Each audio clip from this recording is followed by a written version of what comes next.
This is a huge bill, and I like the way that it's phrased because we're finding out that it's not a good thing to have wind and solar on your grid. There's a place for it, but not on your grid. Yeah, I can't disagree with anything you're saying. I mean, this is probably something that ERCOT should have done years ago, which is probably, for everything that's great about Texas, ERCOT is not one of the great things about Texas because it is so much for getting them on the podcast.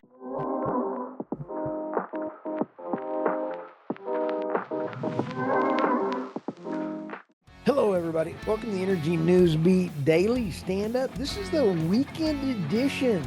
Welcome. Sit back. The staff is picking the top stories of the week, and you're going to just love it. So if you're out boating, turn it up. You want your neighbors to hear the fun stories on energy this week that we've had at energynewsbeat.co or theenergynewsbeat.substack.com. Also, we want to give a shout out to Steve Reese and his team over there at reasenergyconsulting.com. Great job if you're in the midstream or if you're looking to build a data center. You need to know how to save money and put it to your bottom line. Give them a call. Steve Reese, energyconsulting.com. reasenergyconsulting.com. Steve Reese is the head guy there. Tell him Stu sent you. Have a great day. Enjoy the day. First one here. U.S. largest grid operator is warning of summer power outage. This is crazy, guys. So if you're not familiar with how the grid is set up, there's 6 or 7 key what are called interconnections, which are basically regions, okay? And each year they release their reports, specifically upcoming in the summer when power demand goes way up. And so PJM, okay, one of the largest of, supplying most, basically PJM is part of the Eastern interconnection. So you can imagine, okay, Eastern. So you've got New York, you've got all this stuff. Okay. So this is PJM is the Eastern part of the grid. Okay. And every year, multiple different annual assessments come out. Okay. And so this year, the North American Electric Reliability Corporation, NERC, their headline was America's largest grid operator warns of summer power outages, which actually refers to PJM's recent warning, which PJM put out in their summer 2025 outlook. So I'm going to quickly read some of the key highlights, and then we'll dive into the kind of the scary part about what they put. So first, they said forecasted peak demand. PJM expected a summer peak demand of just about 154,000 megawatts, with a potential for an all-time peak of more than 166,000 megawatts under certain extreme heat scenarios. Historical peak loads include about 165,563 megawatts all the way back in 2026. Last year, our peak was about 152,700 megawatts, and in 2023, it was 147,000 megawatts. About available generation capacity is sitting at approximately 179,200 megawatts of generation capacity, with about 7,900 megawatts of contracted demand response resources, which can be activated during peak demand. This is the crazy part there. For the first time ever in PJM's annual assessment, they brought up the risk of a shortage. They said available generation capacity may fall short of required reserves in an all-time extreme planning scenario where demand could exceed 166,000 megawatts, and this reflects concerns about maintaining grid reliability under record heat. And this goes along with the weather prediction for this summer. Hotter than normal summer conditions are forecasted, especially along the Atlantic seaboard where PJM ends up, which could exacerbate demand and strain the grid. This is unbelievable. I mean, if you know this is coming and yet you can't deal with it, that's the part that gets me. Why is this happening? Some potential causes of this. Well, one, a bunch of retiring fossil fuel plants. Much of the retired electricity generation is in the form of fossil fuels, which, as we all know, is the most dispatchable part of our grid, which means we can fire up a new coal plant or fire up a new natural gas plant if needed. Really hard to go construct a new wind farm or lay new solar panels. So super, super interesting there. We've also seen slower than expected renewables growth. it has not been keeping pace with demand. That's what PJSM, basically what they said was PJM plans to issue some guidance for inverter-based resource owners to adhere to certain standards, but the challenges do remain. And we're also just, again, expected to see soaring demand due to the heat. So heads up, folks, if you're on the East Coast, many of our listeners are, it's going to be hot, and you're going to want to make sure you have a backup generator in the house, because you never know when PJM is going to start, throttling your demand. It just goes to show you the poor energy planning that our grid has. I mean, Stu and I pound the table day after day about this. The grid is not as reliable as we might think, and it really, really goes to show, especially when the grid operator themselves are saying this. So if you're on the East Coast, stay safe. But man, this is unbelievable. Newsom's war on oil could send California gas prices to $9. Analysts warn. Guys, this is unbelievable. So as we all know, refineries in California are getting shut down. And now all of a sudden, local news is starting to pick up. I mean, the local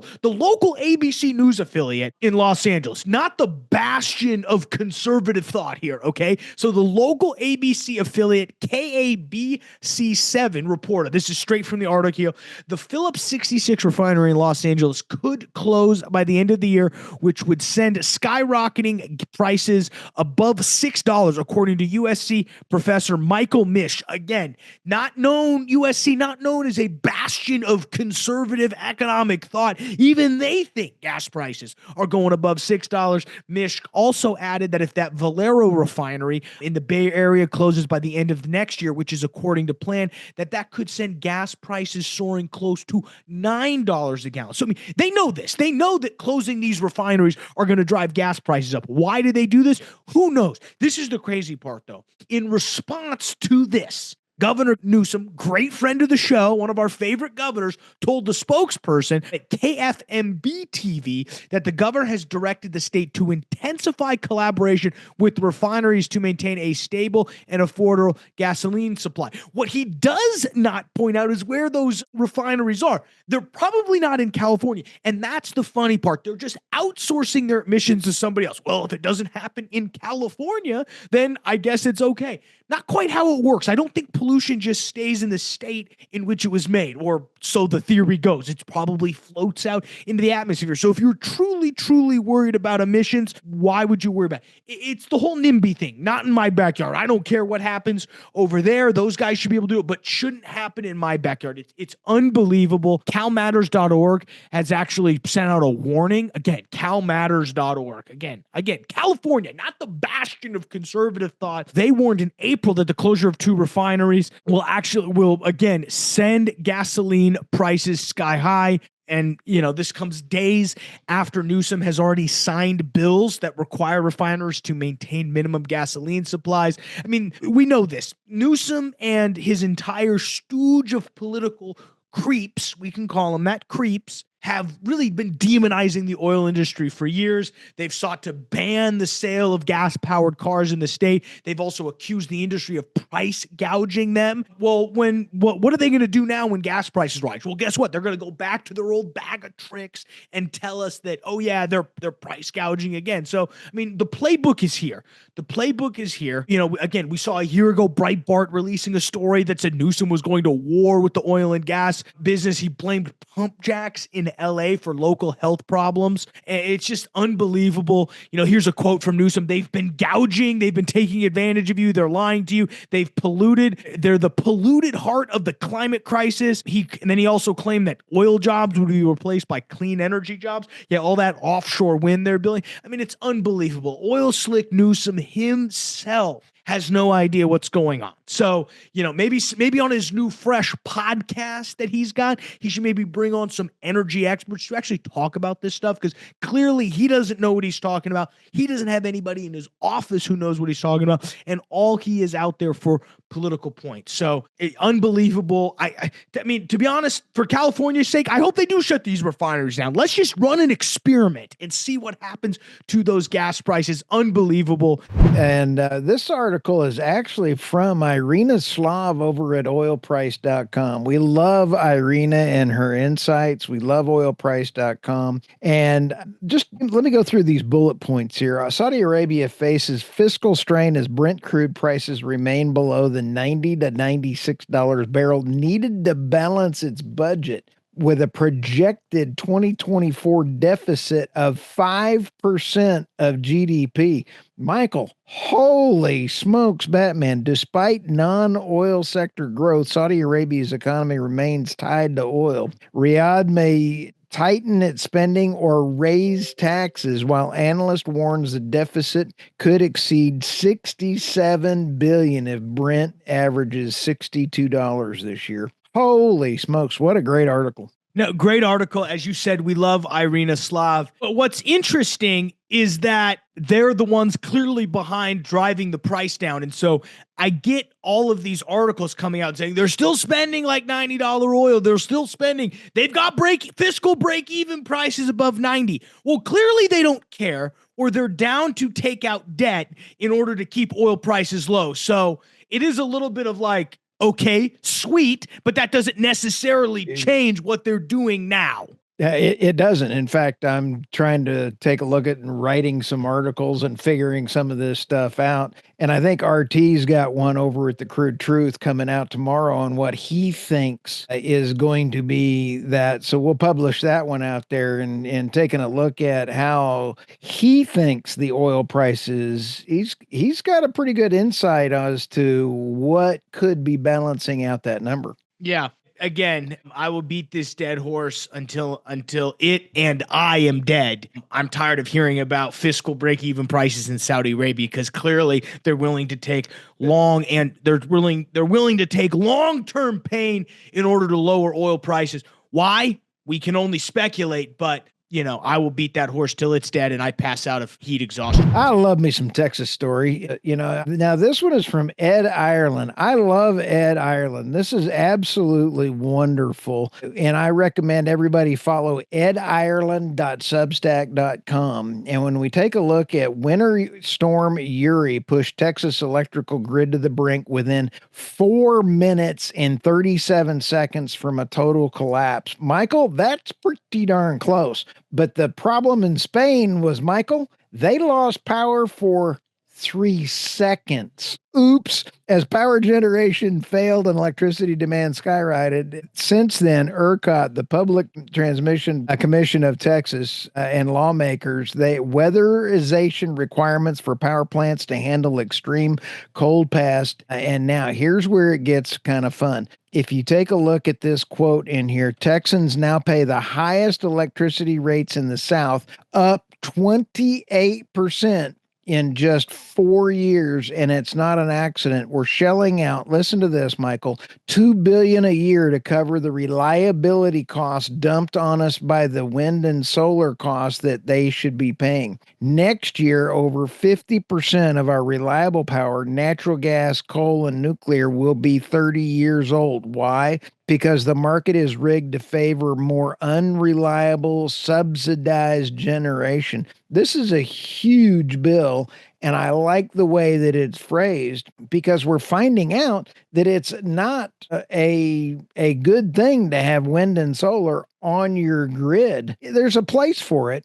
but not on your grid. Yeah, I can't disagree with anything you're saying. I mean, this is probably something that ERCOT should have done years ago, which is probably, for everything that's great about Texas, ERCOT is not one of the great things about Texas, because it is so much for getting them on the podcast. I mean, we can have a conversation about how terrible they are at their jobs. I mean, we could be nice about that. I think they've done a great job, to be honest with you, in many ways, because they're being forced by what the legislature shoves at them. So, when they're trying to balance it out, I don't think that we should be allowing any more projects. And the way that the bills are written, I've kind of gone through them, is that they're going to be requiring wind and solar to be paying for natural gas. Well, there's a problem with the natural gas plant side of things is because that's just going to add the cost to the consumers. And any natural gas for the next 4 years, natural gas plant turbines are sold out, Michael.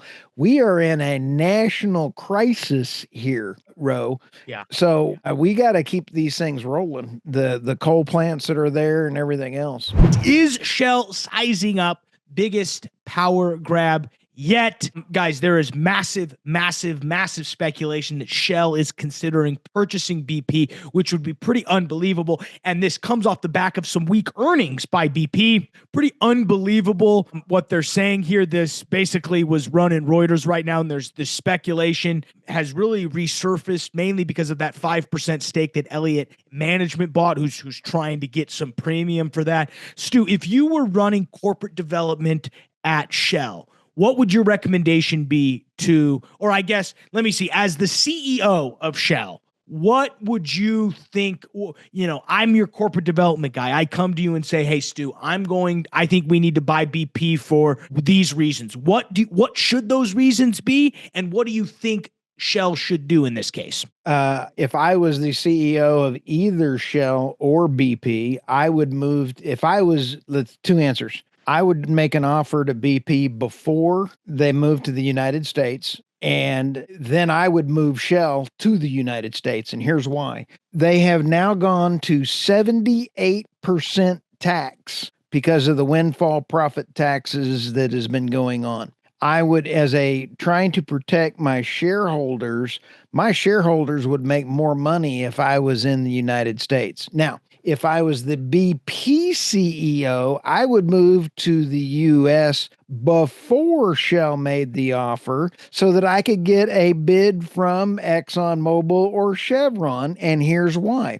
Because BP has a lot of Gulf of America assets. It has some non-op in Alaska. It has some still in the Permian. And by the way, I worked on a lot of the BHP that sold to BP wells, and I know what those are like. So when you sit back and kind of go where you're playing on this, it's a twofold question.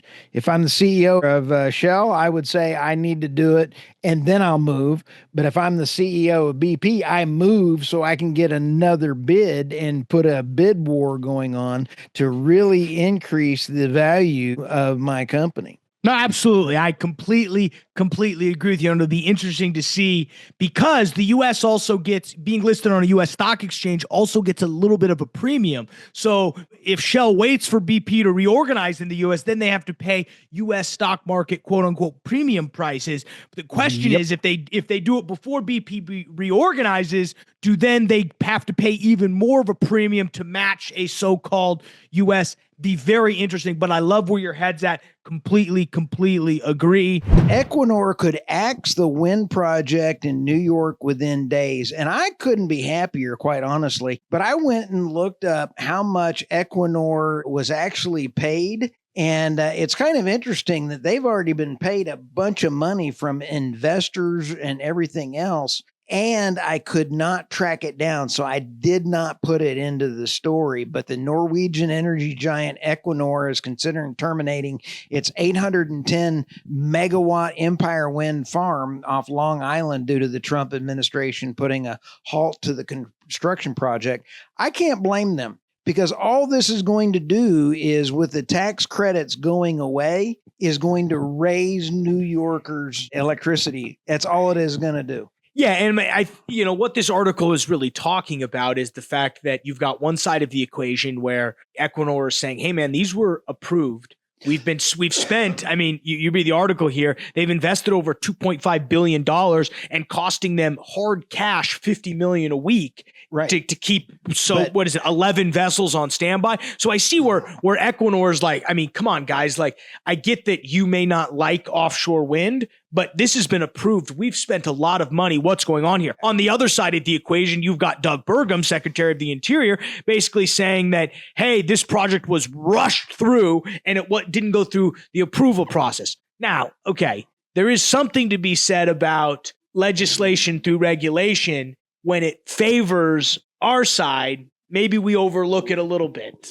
Well, I'm more of a black and white kind of guy. I like what the rules are. If they're good rules, follow the rules. Good rules or just the rules in general? The rules in general sometimes are baked by the left, and they're not good rules. So we don't follow rules we don't like? No, you have to follow the letter of the law. Now, go ahead and try to pull this crap on me. You're within straight. You've had a few podcasts where I've had to drop an F-bomb and it snuck through production. You're not going to get past that today, dude. So, no, honestly, Doug Burgum is exactly right. This was rushed through, and I was trying to, as I said earlier, I was trying to track the money down because some of the money I thought had come from USAID and some of the NGOs, and I did not have the proof, so I did not include it. So that's why I was getting ready for this discussion. So no, absolutely. And I mean, I think we can all agree that offshore wind is a terrible, terrible way of renewable energy. There is a place for solar. There may be a place for onshore wind, but offshore wind has to rank at the lowest. I'm putting it below bio LNG. But bio-LNG turns waste into, I'm all in. I know. But yes, I mean, the flip-flop doesn't help. In this case, I'm in favor of the flip-flop because I think we can both agree offshore wind sucks. I do think that we got to do something with the permitting process, though. And when it favors one side, yay. When it doesn't favor another side, that's when... I want to know, and I want to talk about this all the time, and that is there's 79,000 wind farms in the United States, windmills, turbines that are going to need land reclamation. Who's going to pay for land reclamation? That's a big question. The taxpayer. The landowner. Yeah, or the taxpayer. Russia readies billions of domestic fleet build-out. This I found very interesting is that when you take a look at what Russia, right now there's about 1,400 tankers in the dark fleet. This article is talking about Russia's building up their shipyards, and they want to build up 1,000 scenario foresees 1,637 vessels will be built in Russia by 2036, of which 713 in the next 5 years. That is where the United States needs to get in our shipbuilding. That's why I ran this story, because it is important to understand what Russia's doing. And a good chunk of them are going to be ice carriers. That means that they're going to be really building up that Arctic bridge to Asia. Yep. And that, if you understand what's going on, is that he is making sure his supply lines to Asia can go year round. They have 6 nuclear powered icebreakers. And so when you combine those with the capability of these ice cargo ships, tankers, and everything else, Russia's going to be a powerhouse. No, and it's really part of their long-term strategy, which basically goes all the way to 2050, which is sort of their version of the Belt and Road Initiative that China's doing, which is they anticipate of having a fleet of about 2,600 of these vessels to basically, again, become a global energy power. Russia rightfully understands that energy is security, and security has a lot to do with energy. And they've done a good job of doing this. We also see that their first deputy prime minister, Denis Martova, he says that, I love how this article says, he says that the scheme includes large-scale modernization, efforts to eliminate shortage of shipbuilding capacity, including establishing new shipyards and replacing foreign shipboard equipment with domestic alternatives, and developing ship repair centers. And there's a lot of money. This is $6.2 billion in federal funding that they're putting in there. Yep. Well, they've got it, and you have to hand it to them that they are, again, Germany lost negative GDP in 2 years running, and then Russia, even with all the sanctions, had a 4.2% increase in GDP growth. Yeah. So pretty darn cool. Washington issues further sanctions aimed at Iran's trade with China. Let's take a look at how second-tier sanctions could actually stop Russian oil. Let's take a look at this for Iranian oil. The Trump administration imposed extensive sanctions on Iran, focusing on its nuclear program, oil exports, financial system, and aiming to pressure Iran into renegotiating the nuclear settlement. This is actually very, very important. When you take a look at the sanctions, they are actually looking at sanctioning China's refineries, Michael. Oops. They take it one step further and they go after Iran's. That's not in this article. But if they get serious and Iran starts doing this, Trump will sanction the Indian refineries. You watch for those two things to happen, Iran's economy will crash. No, it's really true. And I mean, this is and I like your EMB pub note here that, these are theoretically second tier sanctions, but they're probably going to do the most damage. Exactly. I mean, you sit back and kind of go, okay, what do? You put a sanction on 60 fat oligarchs that need to get the Ozempic shot? No, it means absolutely nothing. Ozempic. The fat shot, as President Trump called it. Hey, one of my friends called me and I need a fat shot. So he was paying $1,800 in the United States, and it was $80 in the UK. Boy, the pharmaceutical companies are screwed.